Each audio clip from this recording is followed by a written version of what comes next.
ये जो हमारा अभी का टॉपिक है, ये है the February revolution in Petrograd.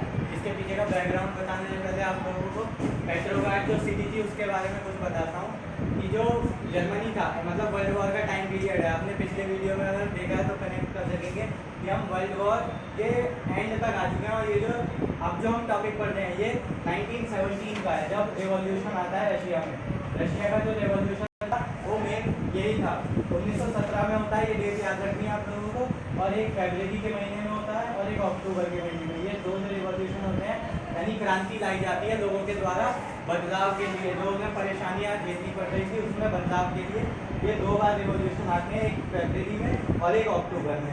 तो ये टाइम पीरियड है। इस टाइम पीरियड में हम पढ़ेंगे फरवरी रेवोल्यूशन के बारे में। तो उसके बारे में पढ़ना है अगर, तो मैं आपको जो वहाँ का सिटी था पेट्रोग्राड उसके बारे में कुछ बताता हूँ। जो इस टाइम पे आप लोगों को पता होगा वर्ल्ड वॉर फर्स्ट चल रहा था 1917 के टाइम पे, यानी विश्व युद्ध, पहला विश्व युद्ध उस वक्त चल रहा था।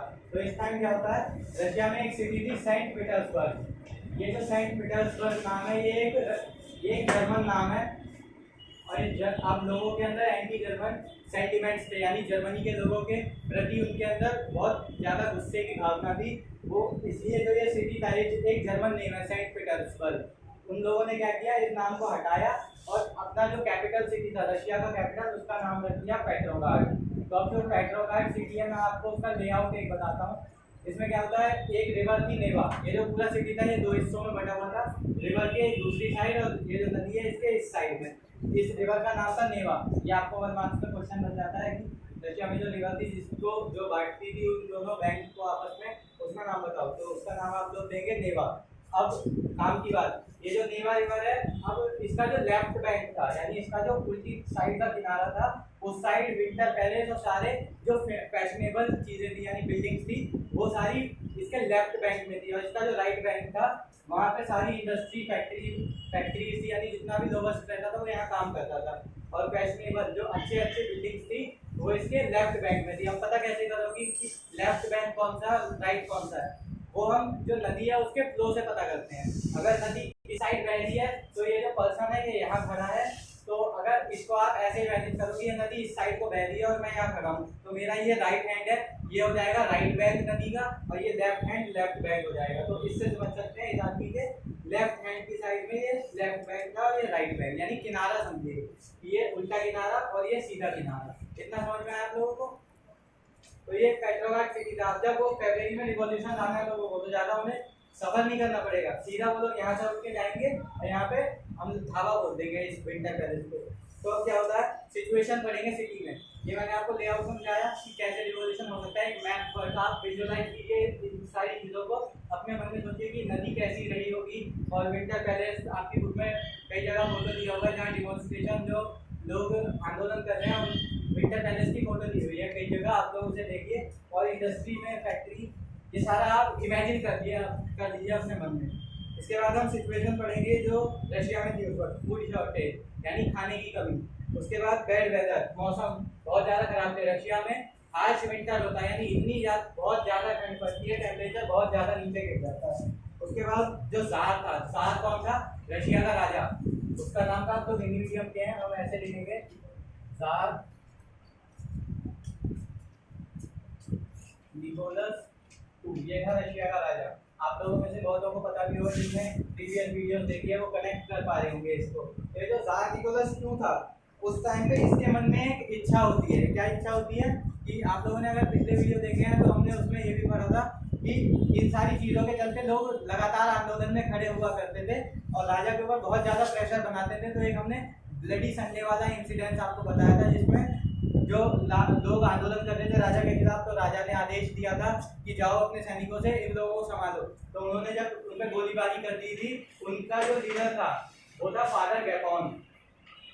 इनकी लीडरशिप में वो रेवोल्यूशन 1905 में लड़ा गया था। यानी अभी थोड़ा बैकग्राउंड में ले जाता हूँ क्योंकि मैं चाह रहा हूँ आप लोगों को पीछे का भी कनेक्ट करवा सकूँ। तो 1905 में ब्लडी संडे का इंसिडेंट हमने पिछले वीडियो में पढ़ा है। इस दिन क्या होता है, अब ये bad weather condition, long working hours यानी काम के घंटे 16-16 घंटे तक लोगों से काम करवाया जा रहा है। अब कोई इंसान 24 घंटे में से 16 घंटे काम करेगा तो उसके बाद 8 घंटे यानी सिर्फ सोने का टाइम बचेगा। और सोने का टाइम भी कैसे, उनको फैक्ट्री में बंकर्स बना दिए जाते थे, यानी एक इंडस्ट्री के ऊपर कोई शिफ्ट करा दी, उसमें क्या करेंगे, एक ही कमरे में बहुत सारे बेड लगा दिए और वो शिफ्ट में सोते थे। जैसे 100 लोग अभी सो गए आके, तो जब ये उठ के जाएंगे तो दूसरे सोएंगे उसी बेड पे। इस तरीके से शिफ्ट में सुलाया जाता था इन लोगों को। ये सारी दिक्कतें थी, इसके चलते 1905 में लोग आंदोलन करते हैं बहुत ज़्यादा। तो एक फादर गैमॉन की लीडरशिप में एक जो झुंड होता है लोगों का, वो विंटर पैलेस पे पहुंचता है। अब राजा ने आदेश दे दिया कि इन्हें संभालो जाके ज़ार निकोलस II ने। अब जब उन्होंने आदेश दिया तो इन लोगों में क्या होता है, 100 लोगों की डेथ हो जाती है उसमें, और 300 लोग बुरी तरीके से जख्मी हो जाते हैं। अब इस चीज़ को देखते हुए, जैसे अगर आपने इंडियन नेशनल मूवमेंट पढ़ा है तो हमने देखा है उसमें कि जब जलियांवाला बाग इंसिडेंस होता है, यानी जलियांवाला बाग होता है, तो उसी के बाद नॉन कोऑपरेशन मूवमेंट और बाकी सारे मूवमेंट गांधी जी द्वारा चलाए जाते हैं। वैसे ही यहाँ क्या होता है, जब ये इंसिडेंस होता है, ये घटना घटती है रशिया में, उसके बाद और अलग अलग शहरों में, अलग अलग जगह और भी ज़्यादा तेजी से लोग आंदोलन करते हैं राजा के खिलाफ। अब राजा था अंडर प्रेशर, ज़ार निकोलस II, इसके ऊपर बहुत ज़्यादा प्रेशर था, तो इसने क्या किया, इसने एक इलेक्टेड कंसल्टेटिव पार्लियामेंट बनाई। इसका मतलब क्या होता है, जैसे हम आज देखते हैं हमारे लिए कानून कौन बनाएगा, संसद भवन में हमारे लिए कानून बनाए जाते हैं। तो लोग चाहते थे कि लोगों को ब्रेड मिले, खाने की जो लोगों की समस्या है वो दूर हो, काम के घंटे हैं वो कम किए जाए, लोगों की सैलरी बढ़ाई जाए, और उसके साथ एक कॉन्स्टिट्यूशन यानी संविधान की डिमांड कर रहे थे लोग। अब संविधान की डिमांड कर रहे थे तो उन्होंने इलेक्टेड कंसल्टेटिव पार्लियामेंट बनाई और उसका नाम रखा डूमा। जैसे हमारे यहाँ संसद है, इलेक्शन होते हैं, लोग इलेक्ट होके जाते हैं, संसद भवन में बैठ के हमारे लिए कानून बनाते हैं, वैसे ही अब यहाँ इलेक्ट होके आएंगे लोग और लोगों के लिए क्या बनाएंगे, कानून बनाएंगे।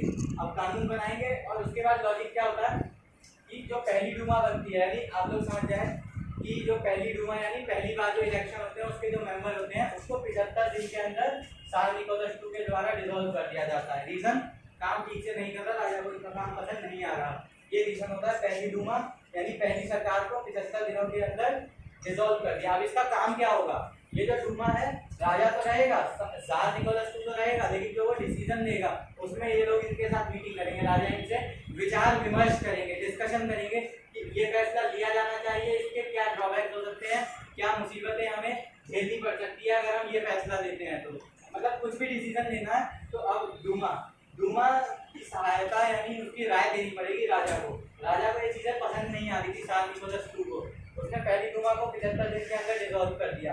दूसरी डूमा के इलेक्शन हुए, दूसरी डूमा को भी एक कुछ टाइम पीरियड के बाद डिसॉल्व कर दिया, और क्या रीजन दिया कि ये जो दूसरी डूमा है ये चाह रही है कि जो राजा है, राजा को खाने में जहर दे देने की लोकतंत्र आपको बताता हूँ। ये बताया गया कि ये जो दूसरी डूमा है इसने प्लानिंग की थी राजा को खाने में जहर दे के मारने की। उसके बाद जब राजा मर जाएगा तो सारी पावर डूमा के हाथ में आ जाएगी, ये सोच ले। तो इस आर्ग्यूमेंट के साथ जो ज़ार निकोलस II थे उन्होंने दूसरी डूमा को भी सस्पेंड कर दिया कुछ समय के बाद। फिर बनती है तीसरी डूमा।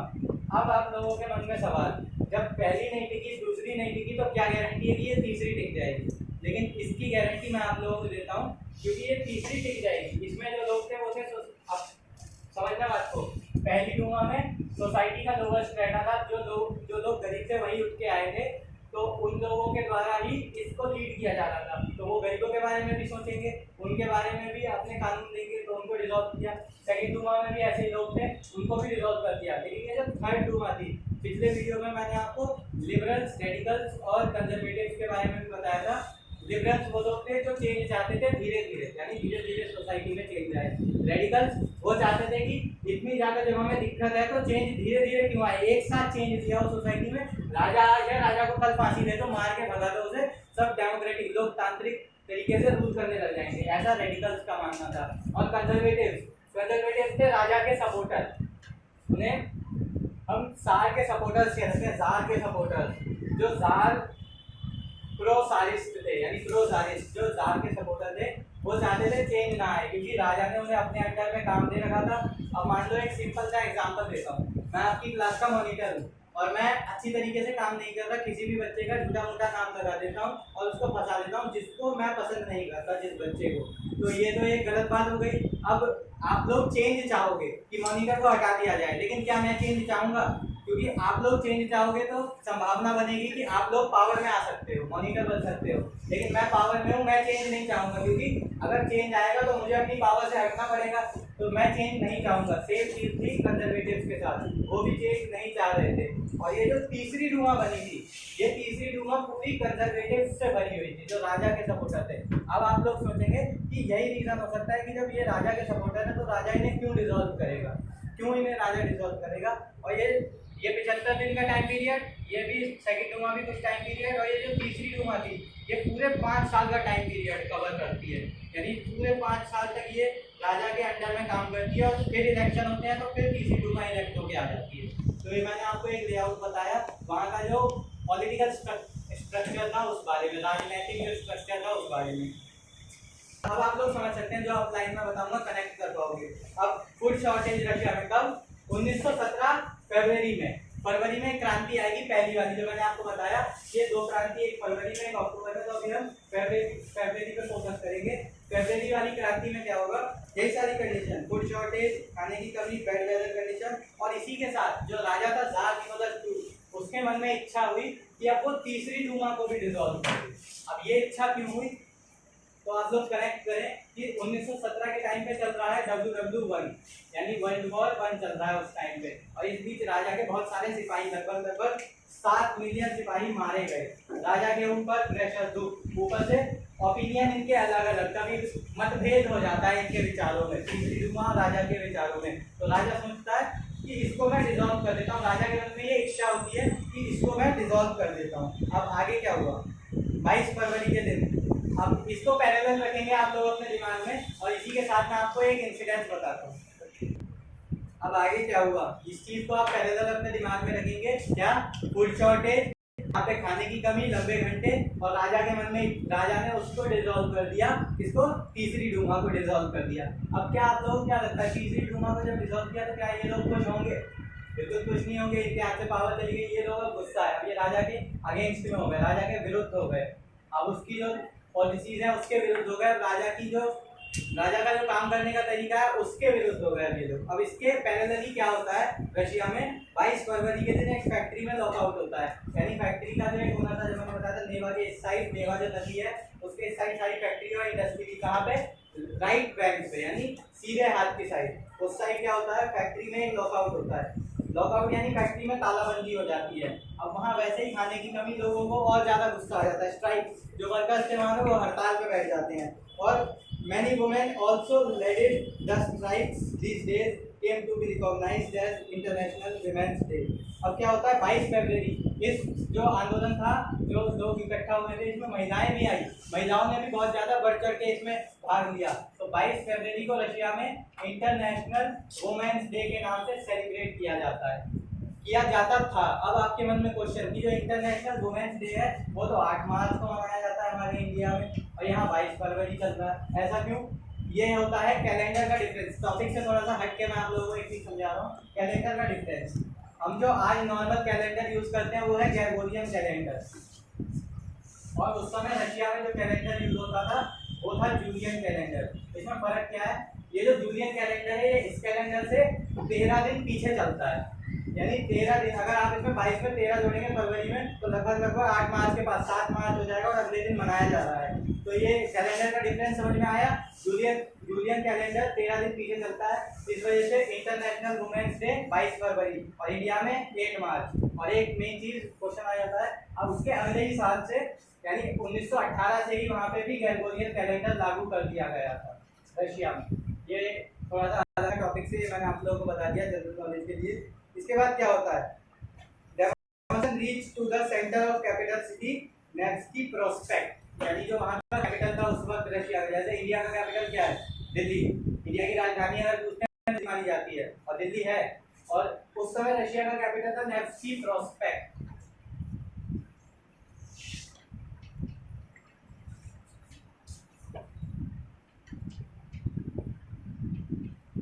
ये कैपिटल था। अब ये जो लोगों के द्वारा प्रोसेशन, यानी जो मतलब मोर्चे निकाले जा रहे हैं, ये इस सिटी, कैपिटल सिटी तक पहुंचता है। अब राजा को फिर गुस्सा, ये लोग डिमांड क्या करेंगे वहां जाके? डिमांड पूरे चैप्टर में एक ही रहने वाली है कि लोगों को ब्रेड मिले। ब्रेड का मतलब क्या? जो खाने के लिए चीज होती है। आप लोग एक चीज समझिए, यूरोपियंस को खाना भी नहीं खाना आता था, सिर्फ ब्रेड, सिंपल ब्रेड अगर बिना दूध के मिले तो बिल्कुल भी टेस्ट नहीं है उसका कुछ भी, सिंपल ब्रेड। और वहाँ के लोग इस ब्रेड के लिए भी तरस रहे थे। सोचो तो कितनी बुरी कंडीशन होगी। हमारे इंडिया में कितने तरीके के व्यंजन होते हैं, 56 भोग तक हमने सुना है, और वहाँ पे यूरोपियंस को खाना भी नहीं खाना आता था, सिर्फ ब्रेड के लिए वो लोग तरस रहे थे। पहली डिमांड, ब्रेड दो हमें, जो काम की अवधि है उसको कम किया जाए, उसके बाद हमारी जो वेज है, इनकम है, उसको बढ़ाया जाए, यही डिमांड थी। और कॉन्स्टिट्यूशन, नहीं, वो डिमांड उनकी पूरी हो चुकी थी, क्योंकि जब डूमा बन चुकी है, पहले कॉन्स्टिट्यूशन नहीं था, लोग इसकी डिमांड कर रहे थे, लेकिन अब लोगों को दिख रहा है कि डूमा है तो अब वो क्यों करेगा, उनकी डिमांड ये 3 रह जाएगी। इस डिमांड को लेके वो पहुंचे कहाँ, इस सिटी में नेफ्स्की प्रोस्पेक्ट। राजा ने फिर ऑर्डर दिया, डिमॉन्स्ट्रेशन यानी जो मोर्चे निकाले जा रहे हैं इनको संभालो। सैनिक आ गए, गोलीबारी कर दी उन्होंने। वो जो डिमॉन्स्ट्रेटर्स थे यानी जो मोर्चे निकालने वाले लोग थे वो भाग गए वहां से उस दिन। और अब पैरेलल समझिए, उन्होंने थर्ड डूमा को डिसॉल्व कर दिया। अब थर्ड डूमा किसके अगेंस्ट में है, जार निकोलस II के। और ये जो लोग हैं ये भी देख रहे हैं कि हमारी बात तो सुनी नहीं जा रही, ऊपर से हमारे ऊपर गोलीबारी और कर रहे हैं ये लोग। तो ये लोग भी गुस्सा जार से, थर्ड डूमा वाले लोग भी। अब दुश्मन का दुश्मन क्या बन जाएगा, दोस्त। इनका दुश्मन ये, इनका दुश्मन भी ये, तो ये दोनों क्या हो जाएंगे, दोस्त बन जाएंगे। तो अब इनको लीड किया थर्ड डूमा ने, थर्ड डूमा ने इनके लीडर बन गए। 2 दिन बाद ये लोग फिर आते हैं डिमॉन्स्ट्रेटर। उसके बाद जब ये आते हैं तो जार फिर आर्मी को ऑर्डर देता है, लेकिन अब जो आर्मी है वो मना कर देती है इन पे फायर करने से। The army refuse to fire on demonstrators, यानी उसने मना कर दिया। उसके बाद क्या, अब रीजन हम लोगों को समझ में आएगा। मैंने बताया कि राजा के 7 मिलियन जो सिपाही थे मारे गए थे वर्ल्ड वॉर 1 में। 7 मिलियन यानी 70 लाख लोग। और एक चीज आप लोगों को और बता रहा हूँ, जिन लोगों ने वीडियो नहीं देखी, वर्ल्ड वॉर 2 और उनके बीच में, रशिया के बीच में क्या रिलेशन रहा। जैसे यहाँ जर्मनी पूरी तरीके से हरा रहा था रशिया को, यहाँ जर्मनी है मान लो, और यहाँ पे बीच में पोलैंड वगैरह कुछ पड़ता है। उसके बाद नीचे ऑटोमन एम्पायर, यहाँ पे ऑटोमन एम्पायर, यहाँ ऑस्ट्रिया जुड़ा हुआ है जर्मनी से, और यहाँ ऊपर की साइड है रशिया, सबसे बड़ा कंट्री। उस समय भी सबसे बड़ी, तो सबसे बड़ा था रशियन एम्पायर, बहुत सी कंट्री जुड़ी हुई थी, और आज भी रशिया सबसे बड़ा कंट्री है। तो क्या होता है, रशिया में जब जर्मन सोल्जर्स यहाँ से कैसे इन्वेड करते हैं, अंदर घुसते हैं, तो यहाँ पे जो रशिया के सोल्जर्स थे, इस जगह बिल्डिंग होगी, लोग रह रहे होंगे, खेत भी होंगे इस जगह। रशिया के जो सोल्जर्स थे वो क्या करते हैं, बिल्डिंग्स को सबको तोड़ देते हैं, जितनी भी रहने की जगह थी सारी तोड़ दी, सारे खेतों में आग लगा दी और पीछे की तरफ भागने लगे। अब आप लोग सोचेंगे कि जो सोल्जर थे क्या बेवकूफ थे, अपनी बिल्डिंग तोड़ रहे हैं, अपने देश की अपनी खेत जला रहे हैं। उसके पीछे एक कारण था, जो वर्ल्ड वॉर था, ऐसा नहीं कि आज शुरू हुआ तो कल खत्म हो जाएगा। वर्ल्ड वॉर 1 1914 से 1918 तक चलता है। रशिया 17 में ही अपने आप को पीछे कर देता है व्लादिमीर लेनिन की लीडरशिप में, आगे बताऊंगा आप लोगों को। लेकिन ये चलता कब तक है, 1914 से 18 तक चलता है, 4 साल का पीरियड। 4 साल तक जब लड़ेंगे, खाएंगे पिएंगे, रहने की भी जगह चाहिए उन लोगों को, रहने की जगह चाहिए। तो रशिया के सोल्जर्स ने सोचा कि जब ये अंदर आएंगे तो बिल्डिंग तोड़ दो ताकि इन्हें रहने की जगह ना मिले, खेत जला दो ताकि इन्हें खाने को ना मिले। ये करते हुए वो पीछे की तरफ खिसकने लगे। अब क्या हुआ, यहाँ जो लोग रह रहे होंगे वो भी अब यहाँ से उठ के उन्हें उधर जाना पड़ेगा इस एरिया में। तो 3 मिलियन रेफ्यूजी बढ़ गए, यानी यहाँ से 3 मिलियन 30 लाख लोग इस एरिया से उठ के उधर आ गए। अब रशिया में हालत और खस्ता, खाने की दिक्कत है, वेदर यानी ठंड इतनी ज़्यादा है, ऊपर से लोग परेशान, ये राजा गोलियां चलवा देता है उससे लोग परेशान। ये 30 लाख लोग और आ गए, अब इन्हें खाने को दो, इन्हें रहने की जगह दो, और दिक्कत। और राजा इस बारे में नहीं सोच रहा था कि इन 3 मिलियन लोगों का करेंगे, सोचता था मरते हैं मरने दो। इसीलिए डेमोक्रेसी बहुत अच्छी है, मोनार्की बिल्कुल अच्छी नहीं है, क्योंकि राजा को दिख रहा है कि लोग मर रहे हैं। लेकिन राजा अगर सोचेगा कि नहीं मैं तो अपना महल बनवाऊंगा तो जनता कुछ नहीं कर सकती। लेकिन डेमोक्रेसी में क्या है, अगर सरकार काम नहीं करेगी तो सरकार को भी डरेगी, आज काम नहीं किया तो अगले 5 साल में सिंहासन छोड़ो कि जनता आती है, ऐसा हो जाएगा उनके लिए। तो डेमोक्रेसी में सरकार डर के रहती है, लेकिन मोनार्की में, राजा वाली सिचुएशन में राजा को डर नहीं था। तो अब ये आप लोगों को मैंने कुछ बताया, ये सारी सिचुएशन और ज़्यादा खराब होती है। उसके बाद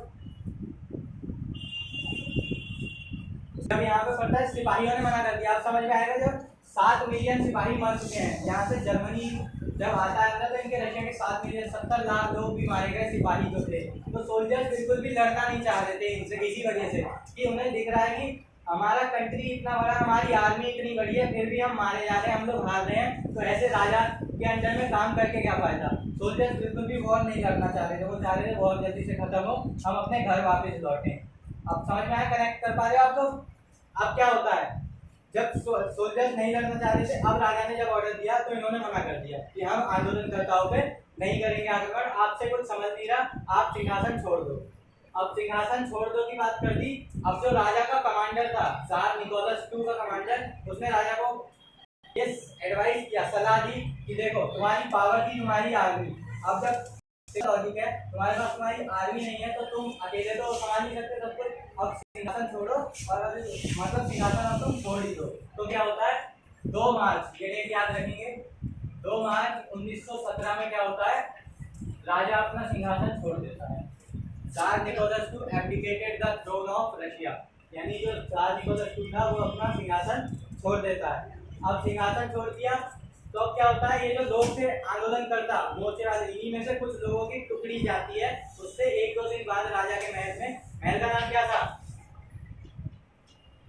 विंटर पैलेस, राजा के महल का नाम कहाँ पे था, रिवर नेवा के लेफ्ट बैंक में।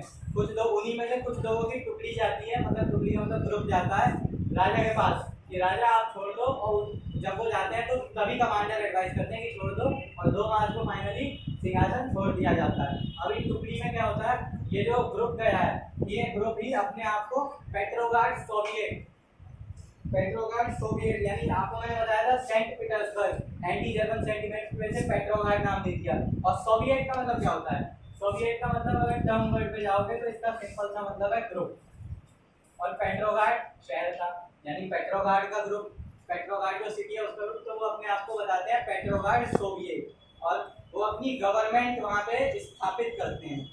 तो ये आपने देखा कि फरवरी में रिवॉल्यूशन हुआ, सिचुएशन खराब थी, उसके लिए मैं आपको एक बार कनेक्ट करवाता हूँ पूरा स्टोरी लाइन में। सिचुएशन खराब थी, राजा के मन में आया कि डूमा को डिसॉल्व कर दिया जाए, राजा ने डूमा डिसॉल्व कर दी। उस तरह सिचुएशन खराब, लोग आंदोलनकर्ता जो थे वो आंदोलन कर रहे थे लगातार, और उनको अब किसका सपोर्ट मिलेगा, थर्ड डूमा डिसॉल्व करने के बाद इसका, थर्ड डूमा का। अब जब इसका सपोर्ट मिला और आर्मी ने भी मना कर दिया, इस वजह से राजा को राजगद्दी छोड़नी पड़ी। तो अब हमें समझ में आएगा फेब्रुअरी रिवॉल्यूशन का मतलब कि जो फरवरी में क्रांति आती है, उससे जो मोनार्की थी रशिया में वो खत्म होती है और इलेक्शन करवाए जाते हैं, इनके बाद इनके द्वारा बाद में पढ़ेंगे। उसके बाद क्या होता है, पेट्रोग्राड सोवियत वहाँ पे स्थापित होता है। तो ये पूरा था फेब्रुअरी का रेवोल्यूशन। अब अगर पेपर में क्वेश्चन आता है 5 नंबर 3 नंबर में कि explain the revolution of February, या फिर ऐसे पूछ लेंगे कि पूरा जो फेब्रुअरी रेवोल्यूशन था उसके क्या मतलब किस कारण से रेवोल्यूशन आया, रेवोल्यूशन में क्या क्या हुआ,